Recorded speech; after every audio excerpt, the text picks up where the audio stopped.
দর্শক, ইন্টারনেটকে কেন্দ্র করে যে সমস্ত ব্যবসা বাণিজ্য বাংলাদেশে হয়, বিশেষ করে এখন প্রত্যেকটা সেক্টরে ইন্টারনেট লাগছে, যে কারণে বাংলাদেশে সহিংসতাকে কেন্দ্র করে যখন ইন্টারনেট বন্ধ হয়ে যায় ব্যাপকভাবে ক্ষতিগ্রস্ত হয়। কিন্তু এই খাত সংশ্লিষ্ট বিভিন্ন উদ্যোক্তা, পেশাজীবী থেকে শুরু করে যারা চাকরিজীবী আছে তারা, এবং অনেক ক্ষয়ক্ষতি হয়ে গেছে ইতিমধ্যে। বিশেষ করে যখন ইন্টারনেট স্বাভাবিক একটু একটু করে যখন শুরু হচ্ছিল, ইন্টারনেট একটু একটু করে খুলে দেওয়া হচ্ছিল, এবং মেইন স্ট্রিম যে সোশ্যাল মিডিয়া ফেসবুক এবং ইউটিউব, হোয়াটসঅ্যাপের মতো মিডিয়াগুলো কিন্তু এখন পুরোপুরি চালু হয়নি। কিন্তু টিকটকের মতো যে সমস্ত সামাজিক মাধ্যমগুলো আছে সেগুলো কিন্তু বন্ধ হয়ে আছে। এইগুলো নিয়ে কিন্তু বেশ কয়েকদিন ধরে আলোচনা সমালোচনা চলছিল। জুনায়েদ আহমেদ পলক বলছিলেন খুব দ্রুত এগুলো খুলে দেবেন, কিন্তু সেই বিষয় নিয়ে কিন্তু আরো একটি নতুন সিদ্ধান্ত আসলো, এবং সেখানে প্রথম আর নিউজ করেছে যে ফেসবুক ইউটিউব চালু হবে বিকেল বেলায়, প্রতিমন্ত্রী বলেছেন। এবং বিকেল বেলায় আসলে কিভাবে চালু হবে, কতটুকু চালু হবে, সেই বিষয়গুলো নিয়ে আমরা আসলে একটু বিস্তারিত জানার চেষ্টা করি। দর্শক, ডাক ও টেলিযোগাযোগ প্রতিমন্ত্রী জুনায়েদ আহমেদ পলক যেটি বলছেন যে ফেসবুক সহ সামাজিক যোগাযোগ মাধ্যমগুলো আজ বুধবার বিকেল থেকে খুলে দেওয়া হবে, তিনি জানিয়েছেন। এবং তিনি বলছেন যে যেসব সামাজিক যোগাযোগ মাধ্যম প্ল্যাটফর্ম ব্যবহারে কিছুটা সময়ের জন্য সাময়িকভাবে বিধিনিষেধ আরোপ করা হয়েছিল, সার্বিক বিবেচনায় আজকে তা প্রত্যাহার করে নিচ্ছি। ফেসবুক, ইউটিউব, টিকটক বিকেলের মধ্যে চালু হবে। এবং আজ সামাজিক যোগাযোগ মাধ্যমগুলোর মালিক প্রতিষ্ঠানের প্রতিনিধিদের সঙ্গে বৈঠক শেষে প্রতিমন্ত্রী এসব কথা বলেন। রাজধানীর আগারগাঁওয়ে বাংলাদেশ টেলিযোগাযোগ নিয়ন্ত্রণ কমিশন বিটিআরসির কার্যালয়ে 9টা থেকে বৈঠক হয়, পরে সাংবাদিকদের ব্রিফ করেন প্রতিমন্ত্রী। এবং দর্শক, সব থেকে যে মজার ব্যাপার সেটা হচ্ছে যে বাংলাদেশে এখন ব্যবসা কেন্দ্রিক পুরোপুরি কিন্তু ফেসবুক, ইউটিউব এবং সোশ্যাল মিডিয়া কেন্দ্রিক হয়ে গিয়েছে। বিশেষ করে আমাদের যারা ফ্রিল্যান্সার আছে, ইন্টারনেট পুরোপুরি যখন ব্লক ছিল, বাংলাদেশে বন্ধ ছিল, তখন কিন্তু ফ্রিল্যান্সাররা ব্যাপক ক্ষতির সম্মুখীন হয় বলে আমরা জেনেছি। কিন্তু যারা ছোট ছোট উদ্যোক্তা আছে, বিশেষ করে যারা ফেসবুক লাইভের মাধ্যমে বিভিন্ন জিনিস সেল করে থাকেন, বিশেষ করে যারা তাদের কাস্টমারদের কাছে পৌঁছায় ফেসবুকের মাধ্যমে বা ইউটিউবের মাধ্যমে, তারা কিন্তু ব্যাপকভাবে ক্ষতিগ্রস্ত হয়েছে। তাদের ব্যবসা অনেকের একেবারেই শাটডাউন হয়েছে, এবং সেই বিষয়টা নিয়ে কিন্তু অনেকেই সোচ্চাচ্ছিলেন। যদিও আজকে থেকে প্রতিমন্ত্রী বলছেন বিকেল থেকে হয়তো এই বিষয়টা পুরোপুরি যে বিধিনিষেধ সেটি তুলে নেওয়া হবে কোটা সংস্কার আন্দোলনকে কেন্দ্র করে।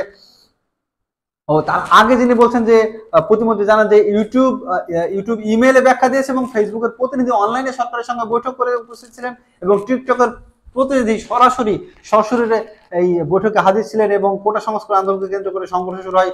17 জুলাই রাত থেকে মোবাইল ইন্টারনেট, এবং 18 জুলাই রাতে ব্রডব্যান্ড ইন্টারনেট বন্ধ হয়ে যায়। 5 দিন পর 23 জুলাই ব্রডব্যান্ড ইন্টারনেট সংযোগ সীমিত পরিসরে ফেরে, কিন্তু 10 দিন পর 28 জুলাই মোবাইল ইন্টারনেট চালু হয়, কিন্তু বন্ধ থেকে যায়। কিন্তু ফেসবুক সহ অন্যান্য সোশ্যাল মিডিয়া যে মাধ্যমগুলো আছে সেগুলো সরকার বলছে দেশের আইন মানতে সম্মত হলে ফেসবুক চালু হবে। অবশ্য ফেসবুক কর্তৃপক্ষ সাধারণ নিজস্ব নীতি অনুযায়ী চলে। দেশের যে আইনগুলো আছে সরকার বলছে সেই আইনগুলো মানতে হবে। সরকার যেটি বলছে সেটি হচ্ছে সোশ্যাল মিডিয়া মাধ্যমগুলো শুনছে না। সেই বিষয়গুলো নিয়েও কিন্তু এর আগে আমরা নিউজ দেখেছি। কিন্তু এখন যেটি জানা গেল যে গতকালকে থেকে আজকে পর্যন্ত বিভিন্ন সোশ্যাল মিডিয়ার সাথে কিন্তু সরকারের যোগাযোগ হয়েছে, এবং তাদের সাথে বৈঠক হয়েছে সশরীরে, ভার্চুয়ালি, এবং মেইলের মাধ্যমে তাদের সাথে কথা হয়েছে, এবং সেটির মাধ্যমে কিন্তু সরকার একটি পজিটিভ সাড়া পেয়েছে বলে মনে হচ্ছে। এবং যে কারণে হয়তো আজকে এই সোশ্যাল মিডিয়া মাধ্যমগুলো খুলে দেওয়া হবে।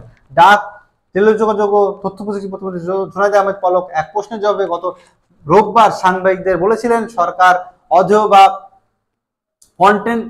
কন্টেন্ট সরানোর মতো অনুরোধ করে, সে তুলনায় ফেসবুক মালিক প্রতিষ্ঠান মেটা খুব কমই সাড়া দেয়। মানে সরকার যে সমস্ত কন্টেন্টগুলো সরাতে চায় সেই কন্টেন্টগুলো হয়তো ঠিক মতো সাড়া দেয় না, যে কারণে কিন্তু সোশ্যাল মিডিয়া মাধ্যমগুলোর জন্য উপরে সরকার যে বিধিনিষেধ সেগুলো আরোপ করেছিল। এবং এখন সরকারের সাথে হয়তো তাদের একটি সমঝোতা এসে পৌঁছেছে, যে কারণে হয়তো খুব দ্রুতই এই প্রতিষ্ঠানগুলোর যে ওয়েবসাইট সেগুলো হয়তো সার্ভিসগুলো বাংলাদেশে খুলে দেবে। আজ প্রতিমন্ত্রী বলেন, 16 থেকে 18 জুলাই পর্যন্ত ফেসবুক সরকারের অনুরোধের বিপরীতে 13% অধেয় সরিয়েছে বা কন্টেন্ট সরিয়েছে। ইউটিউব 17 থেকে 26 জুলাই পর্যন্ত সরেছে 21%, টিকটক সরেছে 68%। ফেসবুকের তথ্য যাচাই অনুযায়ী ও ফ্যাক্ট চেকাররা বিভিন্ন মতাদর্শে উদ্বুদ্ধ বলেও অভিযোগ করেন প্রতিমন্ত্রী। দর্শক, তার মানে এই যে সহিংসতা আন্দোলন, এগুলোকে কেন্দ্র করে যে কন্টেন্টগুলো আছে প্রতিমন্ত্রী যেগুলো সরাতে বলছেন, সেইগুলো আসলে এক একটা প্ল্যাটফর্ম 1% সরেছে, সব থেকে বেশি সরেছে টিকটক, সব থেকে কম সরেছে মনে হচ্ছে ফেসবুক। ইউটিউবও কিছু শতাংশ সরেছে, তবে যে কারণে ফেসবুকটা মূলত টোটালি বাংলাদেশে বন্ধ, চালাতে পারছে না ভিপিএন ছাড়া। তবে ভিপিএন এর যে ঝুঁকি সেগুলো কিন্তু আমরা জানি, যে কারণে ফেসবুক এবং ফেসবুকের মেটা যে সার্ভিসগুলো সেই সার্ভিসগুলো কিন্তু বাংলাদেশে এখন চলছে না। আজকে বিকেল থেকে পুরোপুরি চালু হবে বলছে প্রতিমন্ত্রী। এই যে মাধ্যম চালু হলে বাংলাদেশের যে সামাজিক যোগাযোগ মাধ্যমে যে বিঘ্নতা ছিল সেটা হয়তো অনেকটাই দূর হবে।